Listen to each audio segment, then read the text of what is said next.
What is up, guys? I know, just like me, you love a bit of cheese, and this one might be even worse than the double banner strat I shared last week. We're going to be taking a look at Mordekaiser soloing Baron anytime after level 11, even just 20 minutes into the game, so literally just as it spawns. If you love this stuff just as much as me and you want me to find some more, then throw this video a like or comment down below. So we're abusing this change here. Back in patch 6.1 like 2 months ago, they changed it so your W, the AoE damage and heal can now be put on minions, basically making solo lane Mord an actual option now. People have started to max their W in lane. It gives a crazy trade and a ridiculous heal. Like, that heal is a flat amount that increases per rank. It doesn't scale with damage and it isn't lowered by magic resist or anything like that. It does heal for less when you hit minions, but the full amount for jungle camps and champions, and it heals for a ton, which you can see in these clips. The first thing we need to do to solo Baron is actually take Dragon, and you can solo this as well. Your W is crazy heal. Just watch this. I take basically no damage while I'm doing it. As you know, when you hit Dragon as Mord and it dies, you get a huge ass Dragon Ghost that follows you around. This is what we're going to be using to solo Baron. After we get the Baron, all we need to do is just wander over to Baron casually and let that tank it while we kill it. We can use our W onto the Dragon. It heals the Dragon, and basically we solo this while taking absolutely no damage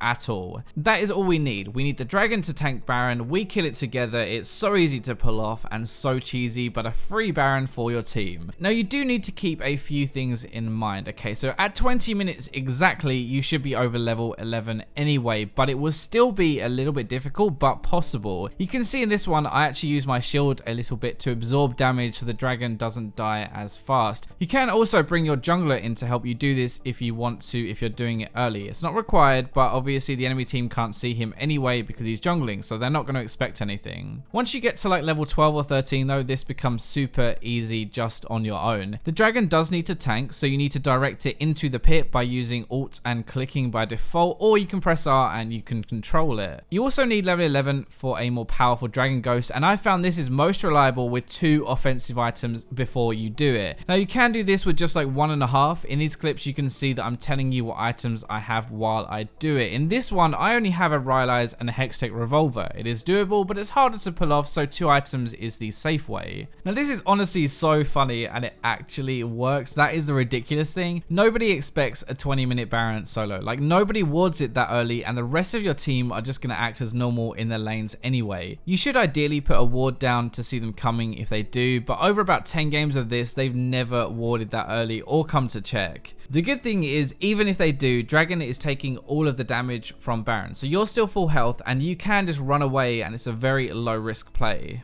You can almost always do this in a game, okay? You don't need to be fed. Like, I was 0-5 in one of these games after getting camped, and I still managed to pull it off. So that is the cheese part, but we're not actually just a cheese mechanic in the game either. You're not that strong in the early levels, like before level 4 or 5, but after that, you have really good sustain and some good damage too. Remember that nobody is expecting a Mord in their game. You have the surprise factor on your side with both the healing and damage parts, which they don't see coming. Recently, I've kept talking about how taking towers is so important, right? Well, Mordekaiser is perfect for this. You get a kill with your ultimate, you now have a ghost, and you just push. Like, you can get 2 towers because you push so fast. I found it really effective to normally call my jungler up after I have my ultimate, and then we can just kill them. We push with both of us, plus a ghost. It's insane. These are the runes of masteries I've been using if you want to try it out. Build-wise, I just get a selection of these depending on what I need in the game. Basically, we're going for damage and tanky, so we get to the point where we kill them and they can't kill us. One problem we do have is being kited around, but Storm Rager's Surge, our keystone, means that after our first little burst, it's really hard for anyone to run away from us, and it actually helps a lot. In teamfights, we actually do a ton of work. Your job really is like a tank, I guess, but you're an off-tank. Your other job is to kill the carries. The AoE damage with that W is very strong, but also remember the heal from it heals us and our teammate we put it on. It heals for a lot, and it keeps people alive when they shouldn't be. The Dragon Ghost you get as well can be used to help with a team fight or push towers. Like, you don't obviously have to just cheese solo Baron with this, and I found that if I get the Dragon, it's almost like a free tower. Anyway, I hope you guys enjoyed this video. Bit shorter but just as cheesy. If you enjoyed these fun strat videos, then let me know and I'll do some more of them. Like, subscribe, comment, share, and for now, let's go to the robots.